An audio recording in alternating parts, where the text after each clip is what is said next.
In the unforgiving heart of the Arizona Territory, where mercy was as scarce as water in a drought, one man's choice between profit and compassion would echo through the canyons for generations to come.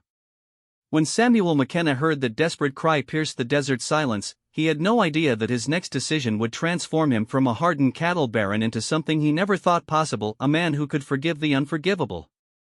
This is the story of how a single act of unexpected kindness changed not just one life, but an entire community, proving that even in the wildest frontier, the human heart could still surprise everyone, including itself. The morning sun blazed mercilessly over the McKenna Ranch, painting the red rocks of Arizona Territory in shades of amber and gold. Samuel McKenna stood on his porch, weathered hands wrapped around a tin cup of black coffee, his steel-gray eyes scanning the vast expanse of land that had consumed 30 years of his life. At 52, Sam was built like the desert itself, harsh, unforgiving, and shaped by countless storms. His ranch stretched across 15,000 acres of some of the most challenging terrain in the territory. Where other men saw obstacles, Sam had seen opportunity. The rocky outcroppings that scared away most settlers provided perfect shelter for cattle during the brutal summer heat. The scattered mesas offered natural lookout points for spotting rustlers and predators. The sparse vegetation, while difficult, produced hardy cattle that could survive anywhere. Sam took pride in what he had built from nothing. When he first arrived in Arizona Territory in 1851, he had been just another drifter with empty pockets and big dreams. Now, his ranch employed 23 men and supported over 3,000 head of cattle. The McKenna brand was respected from Tucson to Phoenix, and his beef fed mining camps and settlements across the territory. But success in this harsh land came with a price. Sam had learned early that kindness was often mistaken for weakness, and weakness could get a man killed. He ran his ranch with iron discipline and expected the same from everyone around him. His ranch hands knew better than to test his patience, and neighboring ranchers had learned to respect his boundaries or face the consequences. The sound of hoofbeats drew his attention to the main gate. His foreman, Jake Morrison, was riding hard toward the house, dust billowing behind his horse. Jake had been with Sam for 8 years, a steady man who knew how to handle both cattle and trouble. When Jake rode that fast, it usually meant problems. Sam set down his coffee and walked to the edge of the porch as Jake pulled up, his horse breathing hard and covered in sweat. "Boss, we got trouble down at the south pasture," Jake said, removing his hat to wipe the sweat from his forehead. "Found fresh sign of rustlers. Looks like they hit us sometime during the night." Sam's jaw tightened. Cattle rustling was more than just theft in this territory, it was a direct challenge to everything he had worked to build. "How many head?" "Near as we can tell, about 40 steers. Good ones too, not the culls they usually go for." Jake's voice carried the frustration they all felt. These weren't desperate men stealing one cow to feed their families. This was organized theft by professionals who knew what they were doing. "Track marks?" "Clear as day heading southeast toward Bitter Creek Canyon. Tommy's following the trail now, but he won't go far without more men." Jake paused, his expression grim. "Boss, there's something else. We found boot prints near the water hole. Small ones. Might be a kid with them." Sam processed this information with the calculating mind that had kept him alive and successful in this dangerous country. Rustlers using children wasn't unheard of, they could slip into tight spaces, were harder to spot, and, if caught, often received more lenient treatment from territorial authorities. But it also meant they were dealing with more than just thieves. They might be facing desperate families willing to risk everything. "Get 6 men ready to ride," Sam ordered. "Full gear. We leave in 20 minutes. You sure about going after them yourself, boss? Could be a trap. These rustlers have been getting bolder lately, and they might be expecting us to follow." Sam had considered that possibility. The recent string of cattle thefts across the territory suggested coordination among the rustlers. They seemed to know ranch routines, the best times to strike, and the fastest escape routes.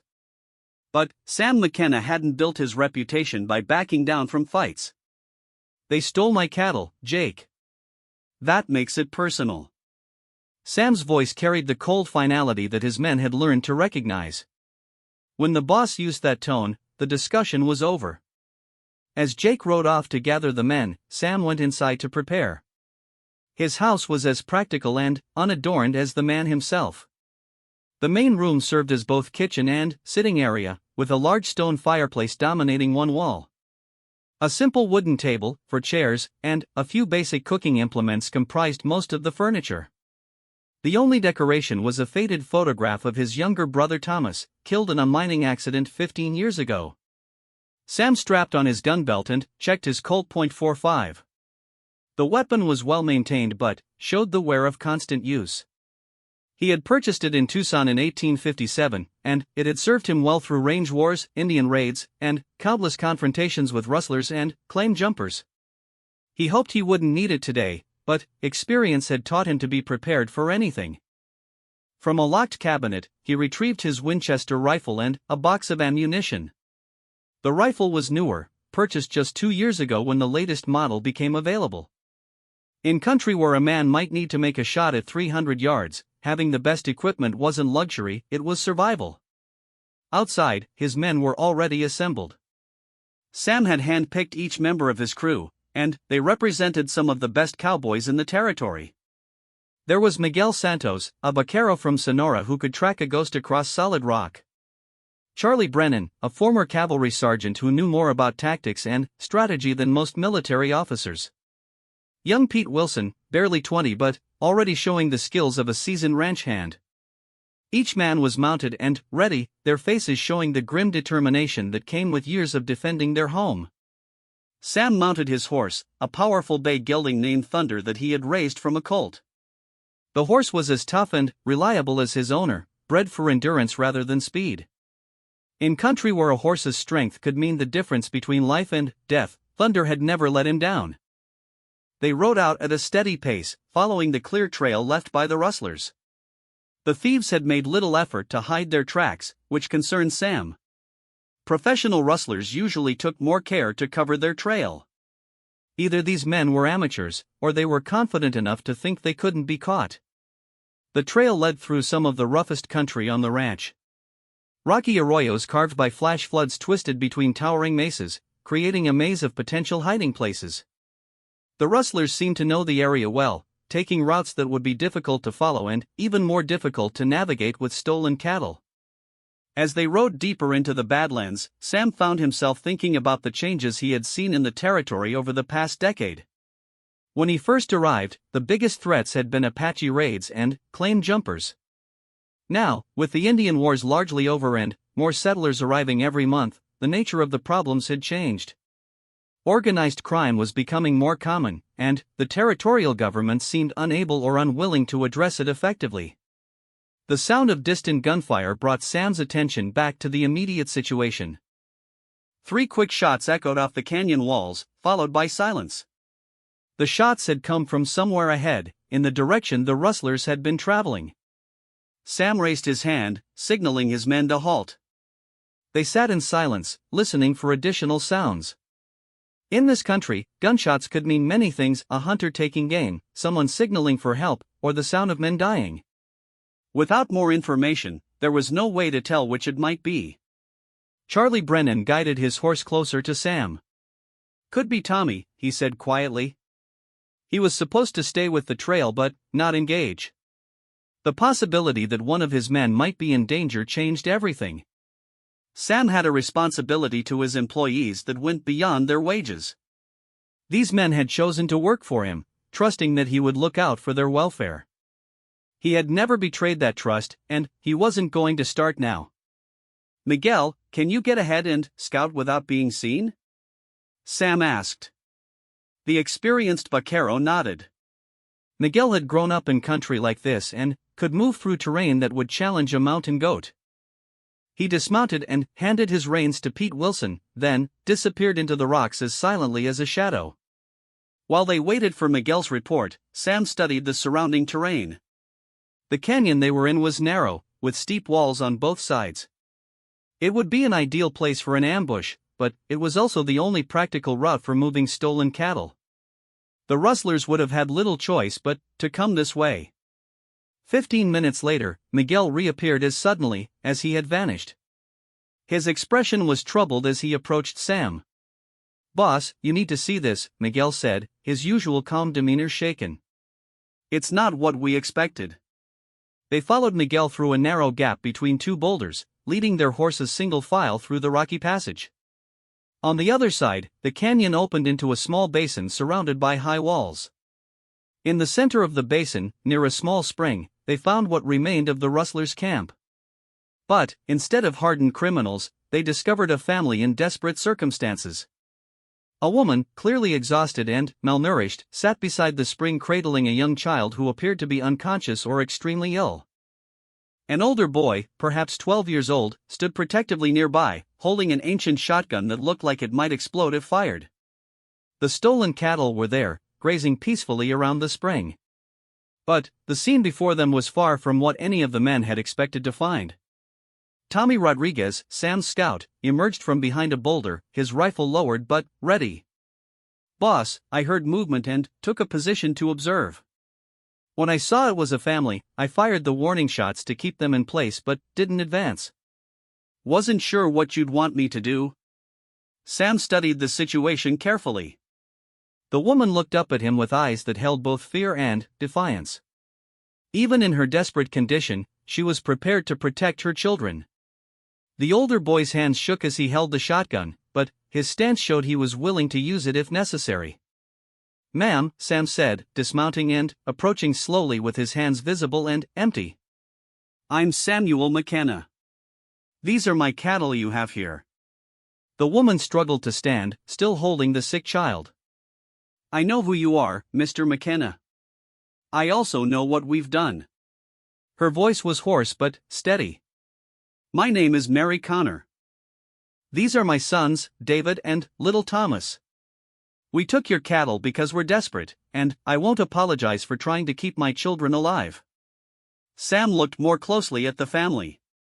Their clothes were worn and patched, their faces showed the effects of hunger and exhaustion.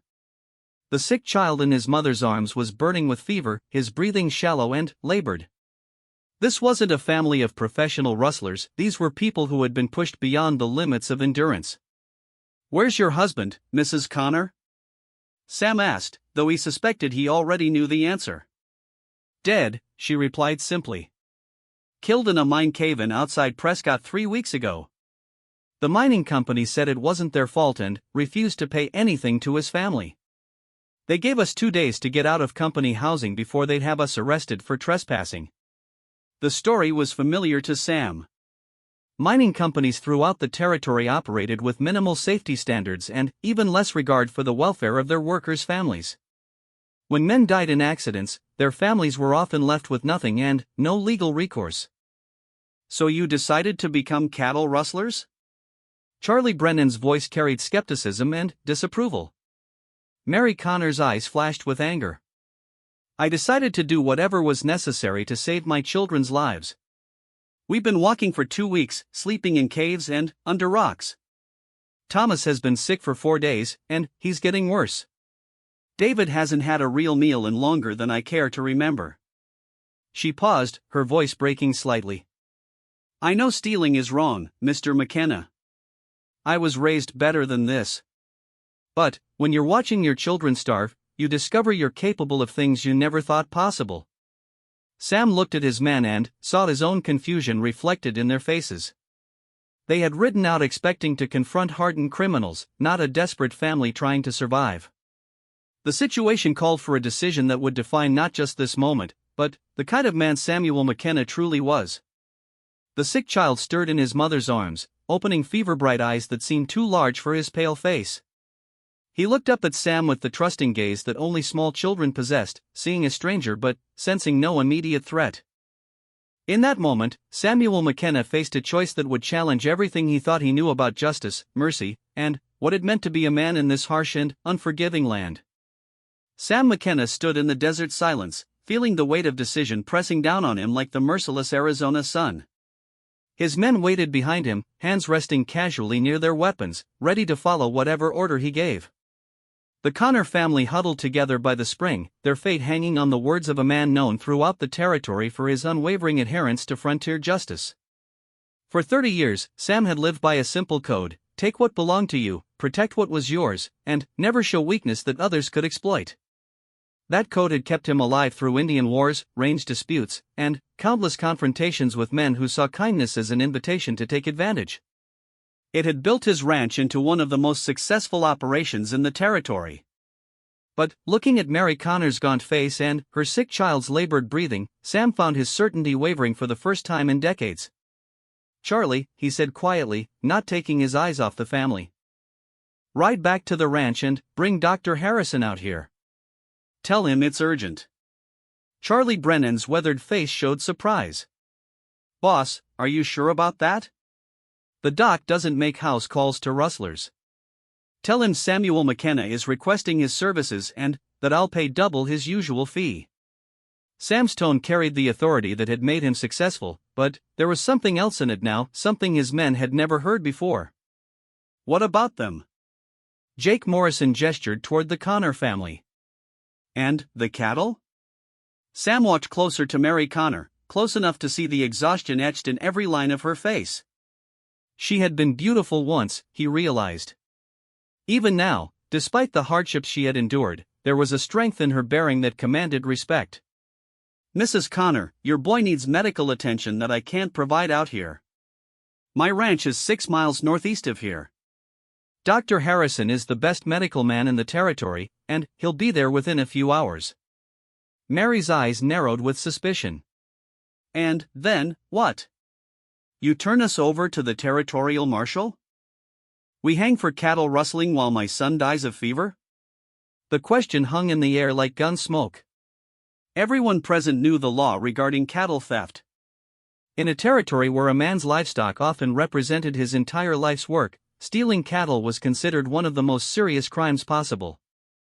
The penalty, when rustlers were caught, was usually swift and final. "Miguel," Sam said, still looking at Mary. "Start gathering the cattle. We're taking them back to the ranch." "All of them, boss?" "All of them." Sam paused, then added, "Mrs. Connor and her boys are coming with us." The silence that followed was profound. Even the desert winds seemed to pause, as if nature itself was surprised by Samuel McKenna's decision. His men exchanged glances, uncertain whether they had heard correctly. Pete Wilson, the youngest of the crew, was the first to speak. "Boss, are you feeling all right? Maybe the heat's getting to you." Sam turned to face his men, and they saw something in his expression that stopped any further questions. "I know what I'm doing. We take the family back to the ranch, get the boy medical attention, and then we figure out what comes next." Mary Connor struggled to her feet, still holding her sick child. "Mr. McKenna, I don't understand. You have every right to see us hang for what we've done. Why would you help us?" Sam looked down at the boy in her arms. The child's face was flushed with fever, his breathing rapid and shallow. Without medical attention soon, the boy might not survive another day in the desert heat.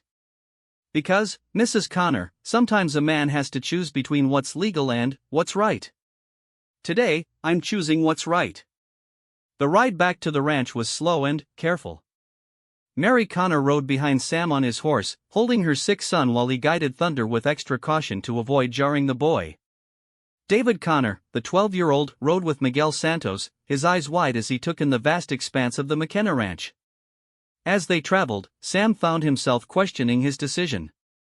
He had built his reputation on being predictable, reliable, and firm in his judgment.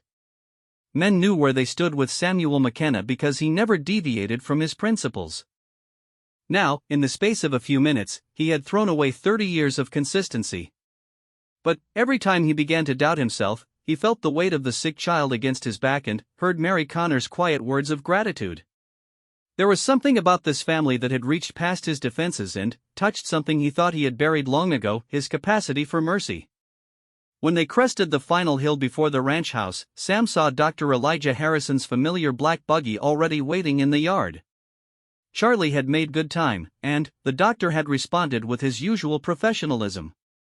Dr. Harrison was one of the few men in the territory whose dedication to healing transcended social boundaries and personal prejudices. The ranch hands who had remained behind gathered in the yard, their faces showing curiosity and confusion as they watched their boss dismount with a strange woman and child. Word would spread quickly through the territory that Samuel McKenna had not only failed to punish cattle rustlers but had actually brought them to his home. Dr. Harrison, a thin man with graying hair and tired eyes that had seen too much suffering on the frontier, approached immediately. "Where's my patient?" he asked without preamble. Sam helped Mary down from the horse and watched as she carried her son toward the doctor. Dr. Harrison took one look at the child's condition and his expression became grave. "How long has he been like this?" the doctor asked, already examining the boy with practiced efficiency. "4 days," Mary replied. "The fever started after we spent a night in a cave during a thunderstorm. He got soaked and chilled, and he's been getting worse ever since." "Pneumonia," Dr. Harrison diagnosed grimly. "Possibly severe. I need to get him inside immediately and start treatment. The next few hours will be critical." Sam made another decision that surprised everyone, including himself. "Use my bedroom. It's the largest room in the house and has the best light." As Dr. Harrison carried the unconscious child into the ranch house, followed by Mary and David Connor, Sam found himself facing the questioning stares of his men. Jake Morrison approached, his expression troubled. "Boss, the men are wondering what's going on. This isn't like you." Sam understood their confusion. In all the years they had worked for him, he had never shown mercy to rustlers. He had tracked down thieves across hundreds of miles of desert and had seen more than one man hang for stealing McKenna cattle. His reputation for harsh but fair justice was one of the things that had made his ranch successful. "Sometimes a man has to do things that don't fit his usual pattern," Sam said finally. "Today is one of those times." "But, boss, what happens when word gets out? Every desperate family in the territory will think they can steal from you if they have a good enough sob story. You'll be seen as weak." The concern was valid, Sam knew. In a land where reputation often meant the difference between respect and victimization, any sign of weakness could invite challenges from men who had previously given the McKenna ranch a wide berth. "Let me worry about my reputation," Sam said. "Right now, there's a sick child in my house who needs help. That's more important than what people might think." As the afternoon wore on, Sam found himself in the unfamiliar position of waiting helplessly while Dr. Harrison worked to save young Thomas Connor's life. The ranch house, usually silent except for his own footsteps, was filled with the sounds of medical treatment and hushed conversations. Mary Connor sat beside her son's bed, holding his hand and speaking softly to him even though he remained unconscious. David Connor stood by the window, watching the ranch operations with the intense curiosity of a boy who had never seen anything like it. Sam busied himself with ranch business, but his attention kept drifting to the medical crisis playing out in his bedroom. He found himself checking on the doctor's progress every hour, something completely out of character for a man who usually maintained strict emotional distance from the problems of others.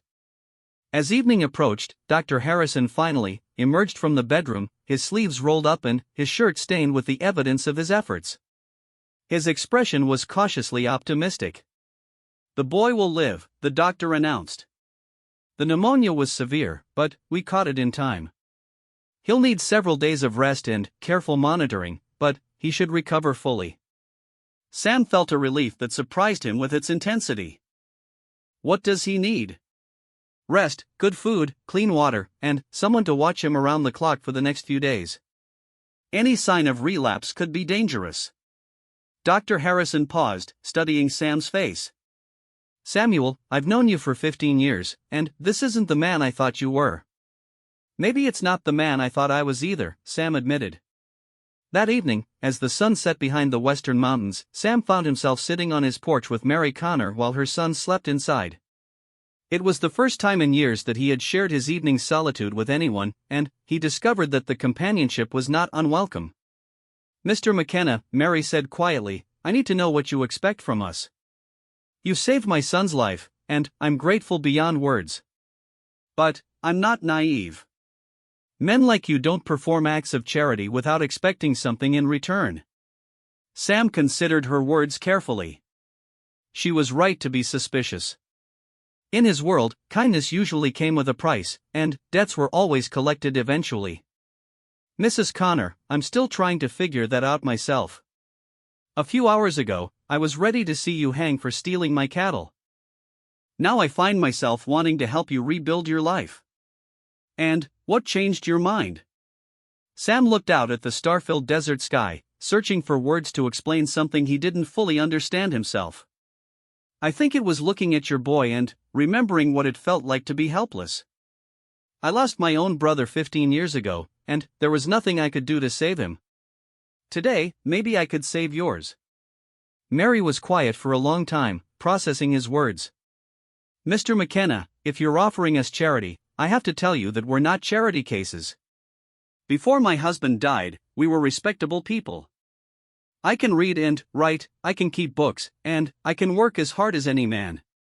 David is strong for his age, and he's not afraid of hard work. What are you saying, Mrs. Connor? I'm saying that if you're willing to give us a chance, we'd rather earn our keep than accept handouts. We've lost everything, but we haven't lost our dignity.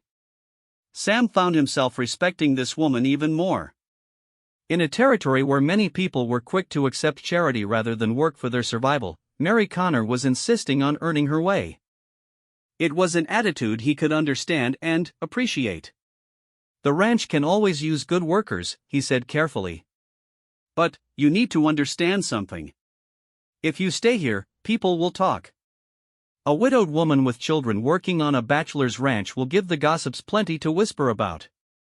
Let them whisper, Mary replied with quiet dignity. I've learned that people will find something to criticize no matter what you do. At least this way, my children will have food, shelter, and a chance to grow up strong. As they talked, Sam began to see a future he had never imagined. For years, his ranch had been his whole world, but it had been a lonely world. The prospect of having a family around, even one not his own, stirred feelings he had long suppressed. But he also knew that his decision would have consequences beyond his own ranch. Word was already spreading through the territory about Samuel McKenna's surprising act of mercy. Some would see it as weakness, others as wisdom. Either way, his life was about to change in ways he couldn't yet predict. Inside the house, young Thomas Connor slept peacefully for the first time in days, his fever broken and his breathing steady. David Connor lay on a real bed with clean sheets, probably the most comfortable he had been since his father's death. And Mary Connor sat beside her recovered son, tears of gratitude streaming down her face as she watched his chest rise and fall with healthy breathing. None of them knew that this was only the beginning of a transformation that would affect not just their own lives, but the entire community around them. Samuel McKenna's moment of unexpected mercy had set in motion events that would challenge everything people thought they knew about justice, forgiveness, and the capacity for human redemption. The desert wind carried the sound of cattle settling for the night and the distant howl of a coyote. But it also carried something else, the promise of change, as inevitable and unpredictable as the Arizona weather itself. Word traveled fast in the Arizona territory, carried by cowboys, traders, and travelers who moved between the scattered ranches and settlements. Within a week of the Connor family's arrival at the McKenna Ranch, the story had reached every saloon, general store, and church gathering from Tucson to Flagstaff. Samuel McKenna, the man known for his iron-fisted justice, had not only spared a family of cattle rustlers but had welcomed them into his home. The reactions were as varied as the territory's landscape. Some folks shook their heads in disbelief, certain that the harsh desert sun had finally addled the rancher's brain. Others whispered that McKenna had gone soft in his old age and was now an easy target for anyone bold enough to test him. A few, mostly women who understood the desperation of protecting children, quietly applauded his mercy. But it was the response of his fellow ranchers that concerned Sam the most. These men formed a loose confederation of mutual protection in a land where cattle theft could destroy years of hard work overnight. Their unspoken agreement was simple: rustlers would be dealt with swiftly and harshly, without exception. Sam's deviation from this code threatened the foundation of their collective security. The first confrontation came on a Tuesday morning when three of the territory's most influential ranchers rode onto McKenna land without invitation. Sam watched from his porch as Harrison Blake, Marcus Thornton, and William Prescott approached, their faces grim with purpose. These were not men who made social calls. Harrison Blake, owner of the Broken Arrow Ranch, had been Sam's closest neighbor for over a decade. A thick-set man with graying hair and hands scarred from years of hard work, Blake had always been known for his straightforward approach to problems. He dismounted first, his expression troubled. "Sam, we need to talk." "Light and sit," Sam replied, using the traditional Western invitation for hospitality. But there was tension in the air that made the courtesy feel forced. Marcus Thornton and William Prescott dismounted as well, but their posture remained formal and uninviting. Thornton, a tall man with a carefully trimmed beard, owned the largest spread in the territory. Prescott, despite his relatively small ranch, commanded respect due to his previous service as a territorial marshal. "Sam," Blake began, removing his hat and running his fingers through his hair, "you know why we're here." "I can guess. You're concerned about my handling of the Connor situation." "Concern doesn't begin to cover it," Thornton interjected.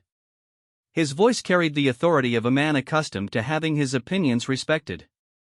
"What you've done sets a dangerous precedent. Every desperate family in the territory now thinks they can steal cattle and get away with it if they have a good enough sob story." Sam had expected this criticism, but hearing it stated so bluntly still stung. These men had been his friends and allies for years. Their disapproval carried weight that went beyond mere business concerns. "The Connors weren't professional rustlers," Sam said calmly. "They were a desperate family trying to survive." "That may be true," Prescott replied, his former lawman's training evident in his measured tone. "But the law doesn't distinguish between desperate thieves and professional ones. Cattle theft is cattle theft, regardless of the motivation." Blake leaned forward, his expression earnest. "Sam, we've all faced hard times. We've all seen families struggling to survive. But if we start making exceptions based on sympathy rather than law, we'll lose everything we've built." The conversation was interrupted by the sound of the ranch house door opening. Mary Connor emerged, carrying a tray with coffee and biscuits. She had been working as Sam's housekeeper for the past week, insisting on earning her keep despite his protests that it wasn't necessary. The three visiting ranchers watched her approach with varying degrees of discomfort. They had heard she was an educated woman, but seeing her in person, they were struck by her dignity and bearing. This wasn't the hardened criminal they had expected. "Gentlemen," Mary said politely, setting the tray on a small table between the chairs. "I thought you might appreciate some refreshment." Her voice was calm and steady, showing no sign of intimidation despite knowing these men held her family's fate in their hands. "Thank you, ma'am," Blake said automatically, his ingrained courtesy overriding his disapproval of the situation. Mary retreated to the house, but Sam noticed that Thornton's eyes followed her with something that looked like respect mixed with confusion. It was easier to condemn a nameless rustler than a real person with dignity and grace. "She seems like a decent woman," Prescott admitted reluctantly after Mary had gone inside. "She is," Sam confirmed. "They all are. That's why I couldn't bring myself to turn them over to the marshal." Thornton's expression hardened again. "Decency doesn't excuse theft, Sam. If we allow sentiment to override law, we'll invite chaos. And if we allow law to override humanity, we become no better than animals," Sam replied, his voice carrying a conviction that surprised even himself. The argument continued for over an hour, with each man defending his position with the passion of someone who believed his way of life was at stake. Blake argued for consistency and the rule of law. Thornton emphasized the practical dangers of appearing weak to potential rustlers. Prescott spoke from his experience as a lawman about the necessity of deterrence. Sam found himself articulating ideas he hadn't fully realized he held. He spoke about the difference between justice and vengeance, about the responsibility of those with power to protect those without it, and about the kind of community they wanted to build in this harsh territory. "You're asking us to trust your judgment over established law," Thornton said finally. "But what happens when other ranchers face similar situations? Do we all start making individual decisions about which laws to follow and which to ignore?" It was a fair question, and Sam didn't have a good answer. He was asking for something unprecedented, for his fellow ranchers to accept his decision without requiring similar concessions for themselves. The meeting ended without resolution, but with an implicit understanding that Sam would be closely watched. His next decision involving rustlers would determine whether he was an inspired leader charting a new course or a dangerous maverick who needed to be contained. After the three ranchers departed, Sam found himself troubled by their arguments. They weren't wrong about the dangers of inconsistent enforcement of law. In a territory where formal government was weak and justice often depended on the collective action of property owners, any deviation from established norms could have serious consequences. That evening, as Sam sat on his porch reviewing the day's events, David Connor approached hesitantly. The 12-year-old had been working with the ranch hands during the day, learning the basics of cattle management and proving himself surprisingly capable for his age. "Mr. McKenna," David said, his voice carrying the weight of someone forced to mature beyond his years, "I heard what those men said today. Are we going to cause trouble for you?" Sam studied the boy's face in the lamplight. David had his mother's eyes and his father's determined chin. Despite his youth, he understood the precarious position his family occupied. "David, trouble is something that comes whether you invite it or not. The question is whether you face it with integrity or compromise your principles to avoid it." "My pa used to say something like that," David replied. "He said a man's word is the only thing that truly belongs to him, and, once he breaks it, he can never get it back." "Your father sounds like he was a wise man." "He was. He taught me that doing right isn't always easy, but it's always worth it." David paused, then added, "I want you to know that my family and I will never do anything to dishonor the trust you've shown us." The boy's earnest promise touched Sam more deeply than he had expected. In his years of dealing with hardened cowboys and ruthless competitors, he had forgotten how refreshing simple honesty could be. The following morning brought new challenges. Jake Morrison approached Sam with news that several of the ranch hands were expressing concerns about the Connor family's presence. "It's not that they dislike the family," Jake explained. "Mrs. Connor has been nothing but helpful, and the boy works harder than men twice his age. But some of the crew are worried about what the other ranchers might do if they decide you've become unreliable." The concern was legitimate. Ranch hands moved freely between different spreads, and if Sam's ranch became seen as a liability, he might find it difficult to maintain his crew. Good cowboys were always in demand, and loyalty only extended so far when men's livelihoods were at stake. "What's your opinion, Jake?" Sam asked. His foreman had been with him through every major crisis of the past 8 years, and his judgment was usually sound. "Honestly, boss, I think you did the right thing. But I also think you need to be prepared for the consequences. There are going to be people who test you, trying to see if you've really gone soft." As if summoned by their conversation, a rider appeared on the horizon, approaching the ranch at a steady pace. Sam recognized the horse and rider long before they reached the house. It was Tommy Briggs, a small-time rancher who had always operated on the margins of respectability. Briggs was exactly the kind of man Sam had been expecting to hear from. Known for cutting corners and bending rules when it suited him, he would be quick to test any perceived weakness in the established order. "McKenna!" Briggs called out as he approached, his voice carrying false joviality. "Heard you had some interesting visitors last week." Sam stepped down from the porch to meet him, Jake Morrison flanking him on the right. They had dealt with Briggs before, and his visits never brought good news. "What can I do for you, Tommy?" Briggs dismounted and approached with the swagger of a man who thought he held all the cards. "Well, I've got myself a little problem, and I was hoping you might help me solve it." "What kind of problem?" "The kind where some of my cattle seem to have wandered onto your range, and I need to collect them. Funny thing is, they seem to have picked up McKenna brands along the way." Sam's blood ran cold. Briggs was all but accusing him of cattle theft, using the Connor situation as justification. It was exactly the kind of challenge Jake had predicted, and how Sam handled it would determine his future in the territory. "That's a serious accusation, Tommy. I hope you have proof to back it up." Briggs smiled, but there was no warmth in his expression. "Oh, I've got proof. Question is, what are you going to do about it?" I mean, seeing as how you've become so understanding about cattle changing hands and all. The confrontation was carefully calculated. Briggs had chosen his words to put Sam in an impossible position. If Sam demanded evidence and legal procedures, he would appear to be applying different standards to different people. If he offered to settle without investigation, he would effectively admit guilt. But Sam McKenna hadn't survived 30 years in the Arizona Territory by backing down from bullies. He had made one exception to his usual methods based on extraordinary circumstances, but that didn't mean he was abandoning his principles entirely. "Jake," Sam said calmly, "ride out and collect Charlie and Miguel. I want them to take a close look at every animal on this ranch. If any of them don't belong to me, I want to know about it." "Now hold on," Briggs protested. "That's not necessary. I'm sure we can work something out between gentlemen." "I'm sure we can," Sam agreed. "As soon as you provide evidence that any of my cattle rightfully belong to you, I'll be happy to discuss compensation. Until then, I suggest you be very careful about the accusations you make."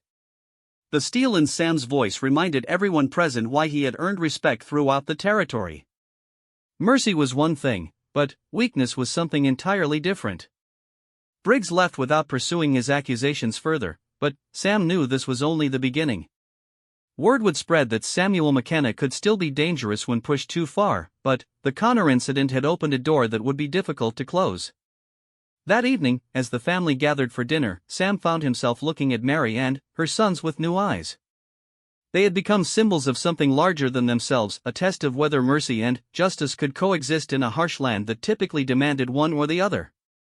The choices he had made in the past week would echo through the territory for months to come, affecting not just his own reputation but the lives of everyone who depended on him. For better or worse, Samuel McKenna had changed the rules of the game, and now everyone was waiting to see whether his new approach would lead to progress or chaos. 3 months had passed since the Connor family's arrival at the McKenna ranch, and the autumn winds carried more than just the scent of changing seasons. They brought news that made Sam's blood run cold and confirmed his worst fears about the consequences of his mercy. The Castellanos Ranch, 40 miles to the south, had been hit by the most sophisticated cattle rustling operation the territory had ever seen. Over 200 head of prime breeding stock had vanished in a single night, along with most of the ranch's horses. But the theft itself wasn't what made Sam's hands clench into fists as he read the telegram from Sheriff Morrison in Tucson. It was the personal message scrawled at the bottom. They left a note saying Samuel McKenna showed them mercy works better than bullets. "You've got blood on your hands now, Sam." The words hit him like physical blows. Everything his fellow ranchers had warned him about was coming to pass. Professional rustlers were using his act of mercy as justification for their crimes, and innocent people were paying the price for his moment of weakness. Mary Connor found him on the porch an hour later, sitting motionless with the telegram still clutched in his hands.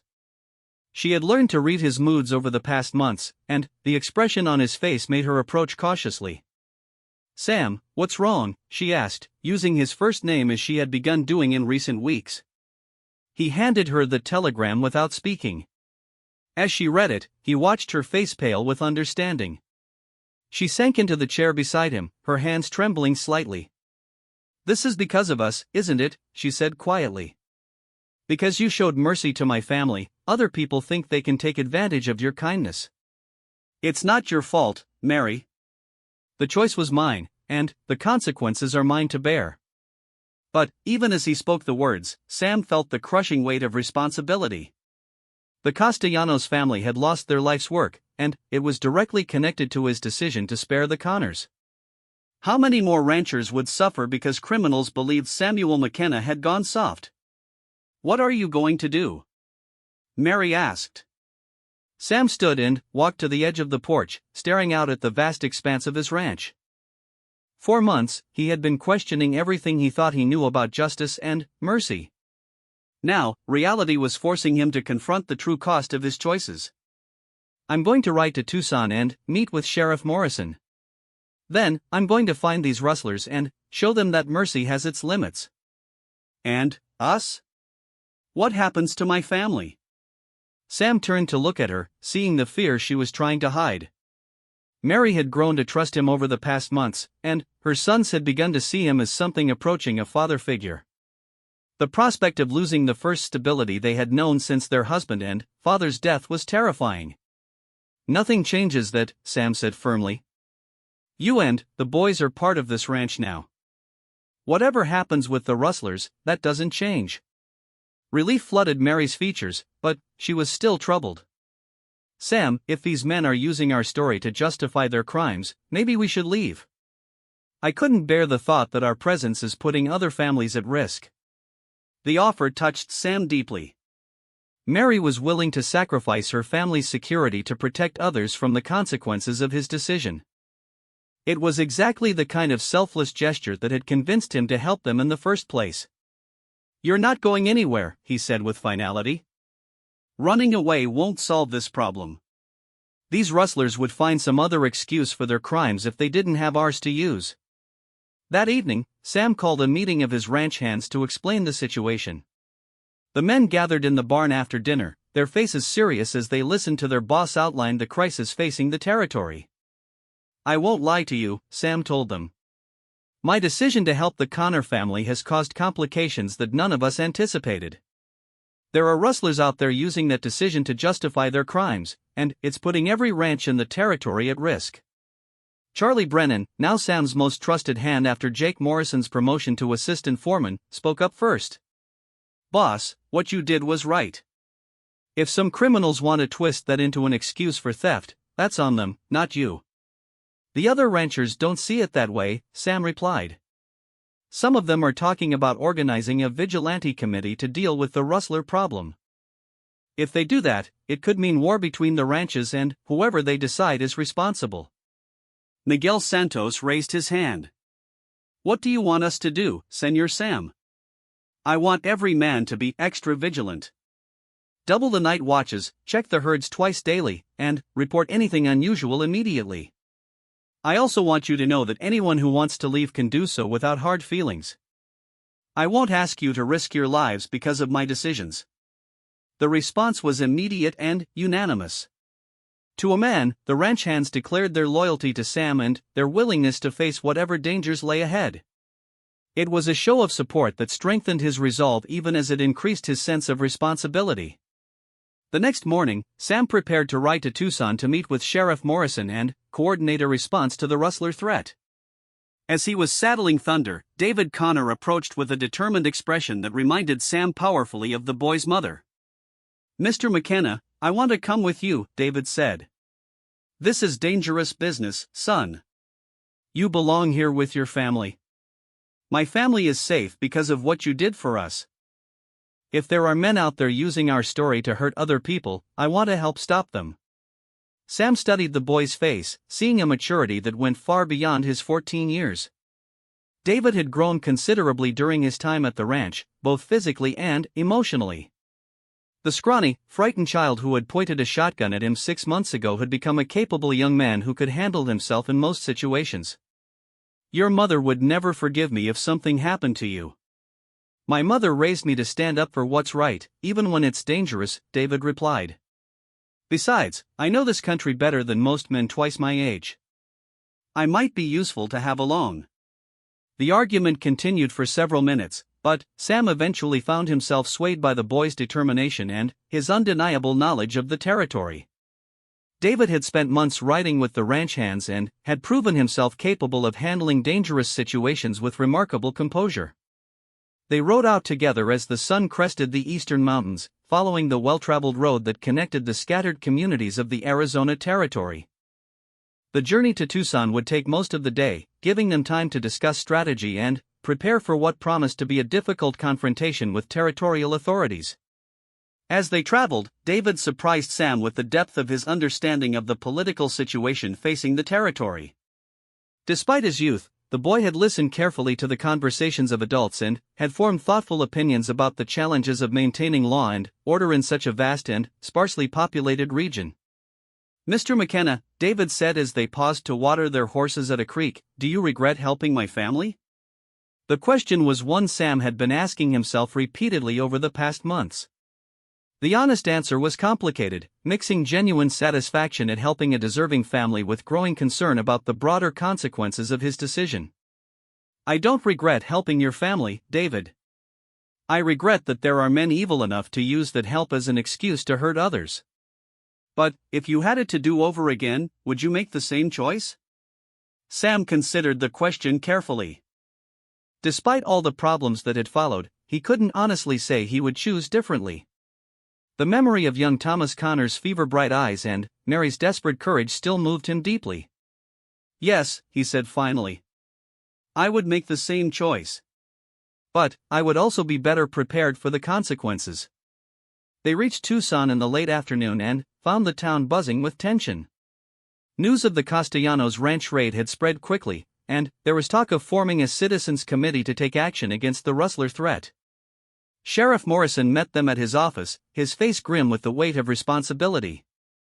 Sam, I'm glad you came, Morrison said, shaking hands with both Sam and David. This situation is getting out of hand fast. The territorial governor is talking about calling in the cavalry if we can't get it under control. Morrison led them into his office and spread a map of the territory on his desk. Red marks indicated known rustler activities over the past 6 months, and the pattern was disturbing. The raids were becoming more frequent and more sophisticated, suggesting coordination among different groups of criminals. The Castellanos raid was different, Morrison explained. These weren't desperate amateurs or small-time thieves. This was a military-style operation with advanced scouting, precise timing, and escape routes planned in advance. Any idea who's behind it? Sam asked. We've got some leads, but nothing solid. There's talk of a man calling himself Colonel Hayes who's supposed to be organizing the rustler gangs. Nobody's seen him, but his name keeps coming up when we question captured rustlers. David studied the map intently, his finger tracing the locations of recent raids. Sheriff Morrison, these attacks are following a pattern. They're moving north along the water sources, hitting ranches that are isolated but still profitable. Morrison looked at the boy with surprise, then examined the map more closely. You're right. I hadn't noticed that pattern before. If you're correct, Sam said, following David's logic, then we can predict where they'll strike next. The three of them spent the next hour analyzing the pattern of raids and trying to anticipate the rustlers' next target. Their conclusion was troubling. The McKenna Ranch was directly in the path of the raiders' northward movement and would likely be hit within the next 2 weeks. We could use this to our advantage, Morrison suggested. Set a trap and catch them in the act. Sam nodded grimly. They want to use my ranch as a symbol of weakness. We'll show them exactly what kind of symbol it really is. The plan they developed was risky but offered the best chance of ending the rustler threat permanently. Sam would return to his ranch and prepare for an attack, while Morrison coordinated with other law enforcement agencies to ensure the raiders had no escape route once they were engaged. As they prepared to leave Tucson the next morning, Morrison pulled Sam aside for a private conversation. Sam, I want you to know that I think you did the right thing with the Connor family. A lot of folks disagree, but sometimes a man has to follow his conscience even when it's inconvenient. I appreciate that, Sheriff. But I also understand why people are concerned about the precedent I set. The precedent you set was that mercy and justice don't have to be enemies, Morrison replied. That's a lesson this territory needs to learn if we're ever going to be more than just a collection of armed camps. The ride home was quiet, both Sam and David lost in their own thoughts about the confrontation that was coming. They were riding into danger, but they were also riding toward a resolution that could define the future of law and justice in the Arizona territory. As the sun set behind them, painting the desert in shades of gold and crimson, Sam found himself thinking about the choices that had led him to this moment. 6 months ago, he had been a simple rancher concerned only with his own property and reputation. Now he was fighting for principles he was still learning to understand, with the support of a family that wasn't his own and the respect of men who had once questioned his judgment. The McKenna Ranch appeared on the horizon as darkness fell, its lights promising sanctuary and rest.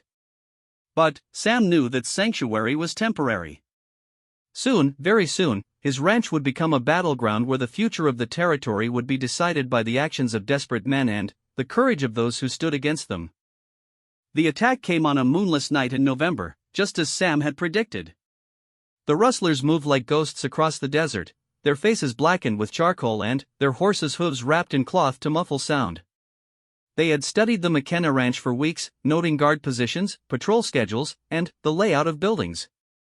What they hadn't anticipated was that their target had been studying them just as carefully. Sam crouched behind a water trough in the main yard, his Winchester rifle loaded and ready. Around him, positioned in carefully chosen locations, were 12 of his best men. They had been preparing for this moment for 2 weeks, turning the ranch into a fortress while maintaining the appearance of normal operations. Mary Connor and her sons were safely hidden in the root cellar beneath the house, along with enough supplies to last several days. Sam had wanted to send them away entirely, but Mary had refused to leave. "This is our home now," she had said with quiet determination. "We don't abandon our home when it's threatened." The first sign of trouble came from Miguel Santos, positioned in the hayloft of the main barn. His soft whistle, barely audible above the night wind, signaled that riders were approaching from the southeast. Sam felt his pulse quicken as months of planning and preparation came down to the next few hours. Through the darkness, Sam could make out moving shadows as the rustlers took positions around the ranch buildings. They moved with military precision, confirming Sheriff Morrison's assessment that this was no ordinary band of thieves. These men had training and experience in organized warfare. The attack began at exactly midnight with a coordinated assault on 3 fronts. Gunfire erupted from multiple directions as the rustlers tried to overwhelm the ranch's defenses through sheer volume of firepower. But, instead of finding surprised and scattered defenders, they encountered carefully positioned resistance that had been waiting for exactly this moment. Sam's Winchester barked repeatedly as he engaged targets moving between the buildings. The muzzle flashes revealed just enough detail for him to identify at least 20 attackers, more than he had expected. These weren't just cattle thieves, they were a small army. From his position in the barn loft, Miguel's rifle added its voice to the battle, picking off rustlers who thought they were hidden in the shadows. Charlie Brennan and Pete Wilson held the approach to the main house, their crossing fields of fire making it impossible for anyone to get close to where the Connor family was hidden. The battle raged for over an hour, with both sides taking casualties but neither gaining a decisive advantage. The rustlers had numbers and the element of surprise, but the defenders had superior positions and detailed knowledge of the terrain. It was exactly the kind of stalemate that could drag on until dawn, when the arrival of daylight would change everything. The turning point came when a new voice joined the battle, the unmistakable boom of a cavalry carbine fired from the direction of the main gate. Sheriff Morrison and a squad of territorial lawmen had arrived right on schedule, catching the rustlers between 2 forces and cutting off their primary escape route. "This is Sheriff Morrison," came the amplified voice through a speaking trumpet. "You're surrounded. Throw down your weapons and surrender." The response was a renewed burst of gunfire as the rustlers realized their situation had become desperate. But desperation made them reckless, and recklessness made them vulnerable. One by one, the muzzle flashes that marked their positions went silent as the combined forces of law and defense took their toll. In the midst of the chaos, Sam found himself face to face with the leader of the rustlers, a tall man with graying hair and the bearing of a former military officer. This had to be the mysterious Colonel Hayes that everyone had heard about but no one had seen. "McKenna," the man called out as he took cover behind a wagon. "You've caused me a lot of trouble." "Not as much as you've caused other people," Sam replied, keeping his rifle trained on the wagon. "You should have minded your own business." Showing mercy to rustlers was a sign of weakness, and weak men don't deserve to keep what they've built. "Maybe so," Sam called back. "But strong men don't hide behind other people's crimes to justify their own." The verbal sparring ended when Hayes made a desperate charge toward the house, apparently hoping to take hostages to bargain his way out of the trap. Sam's rifle spoke once, and the self-styled colonel pitched forward into the dirt. His war against the territory's ranchers ended permanently. As dawn broke over the McKenna Ranch, the survivors of the rustler gang found themselves in chains, awaiting transport to the territorial prison. 7 men had died during the battle, including their leader, while the rest faced charges that would keep them behind bars for decades to come. Sam surveyed the damage to his ranch as the morning light revealed the full scope of the night's conflict. Several buildings had been damaged by gunfire, and 2 of his men had been wounded, though not seriously. Overall, considering the scale of the attack, they had escaped relatively unscathed. Sheriff Morrison approached as Sam was checking on his injured men, his face showing both relief and exhaustion. "Sam, I've got to hand it to you. This trap worked better than I had hoped. We've broken the back of the rustler problem in this territory." "At what cost?" Sam asked, looking at the bodies scattered around his ranch yard. "Less than it would have cost if we'd let them continue operating," Morrison replied grimly. "These men were responsible for stealing thousands of head of cattle and terrorizing families across hundreds of miles. They made their choice when they decided to live by violence." As the cleanup continued, Mary Connor emerged from the house with her sons, their faces pale but determined. They had spent the night listening to the battle raging overhead, knowing that their future depended on its outcome. "Is it over?" Mary asked, looking around at the aftermath of the fight. "It's over," Sam confirmed. "The rustlers are finished, and we can get back to normal life." But, even as he spoke the words, Sam realized that normal life would be different now than it had been before. The events of the past months had changed him in fundamental ways, and there was no going back to the hard, isolated man he had been. David Connor, now 15 and showing the promise of becoming a fine young man, approached with a question that had been troubling him. "Mr. McKenna, do you think the rustlers were right? That showing mercy to us was a sign of weakness?" Sam considered the question carefully. It was the same issue he had been wrestling with since the first criticism of his decision to help the Connor family. Had his mercy made him weak? Had it invited the very violence he had tried to prevent? "David, I've learned something important over these past months," Sam said finally. "Mercy isn't weakness when it's backed by the strength to protect what's right.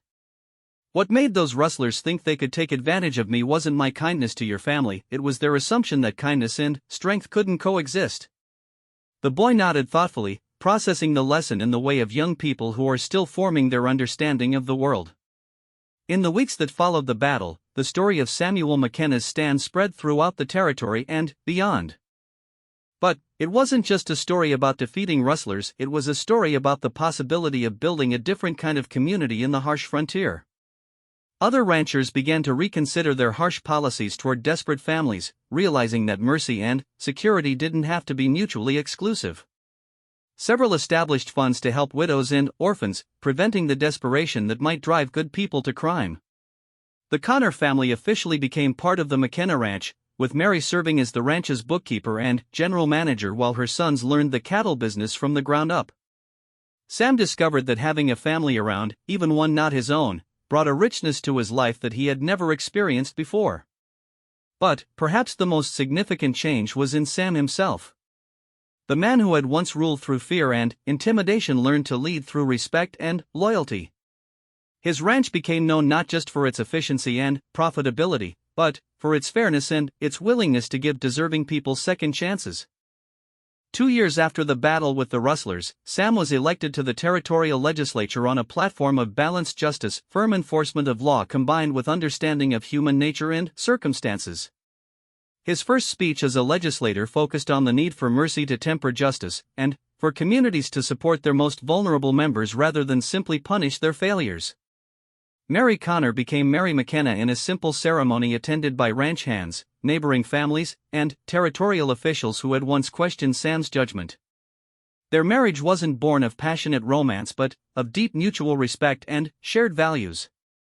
It was, in many ways, a perfect partnership for building a life in the challenging territory. David and Thomas Connor took the McKenna name as well, officially becoming the sons that Sam had never expected to have. David grew into a skilled rancher and natural leader, while Thomas, now healthy and strong, showed promise as a scholar and potential lawyer. The McKenna Ranch continued to prosper, but its success was measured in more than just cattle and land.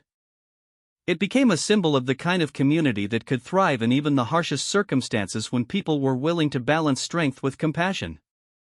Years later, when historians wrote about the development of the Arizona Territory, they often pointed to the autumn of 1883 as a turning point, the moment when the frontier began evolving from a collection of armed camps into a genuine community. At the center of that transformation was a single decision by a hardened rancher who chose to see the humanity in a desperate family rather than just their crimes. Samuel McKenna never regretted his choice to show mercy to the Connor family, despite all the complications it caused. He had learned that true strength came not from the ability to enforce his will through violence, but from the wisdom to know when mercy would serve justice better than punishment. The desperate cry that had pierced the desert silence that long ago morning had indeed changed everything. It had transformed a bitter, isolated man into a leader and a community builder. It had turned a family of rustlers into productive citizens and beloved family members. Most importantly, it had proven that even in the wildest frontier, the human capacity for redemption and growth could triumph over the forces of fear and revenge. As Sam sat on his porch in the evenings, watching his sons work with the cattle and his wife tend to her garden, he often thought about the choice that had brought them all together. It had been, without question, the most important decision of his life, not because it was easy, but because it was right. The desert wind still carried the sounds of cattle and the distant calls of coyotes, but it also carried something that hadn't been there before, the sound of children's laughter and the voices of a family building a future together. In the end, that was the true measure of Samuel McKenna's transformation. He had discovered that mercy, properly applied, didn't weaken a man. It completed him.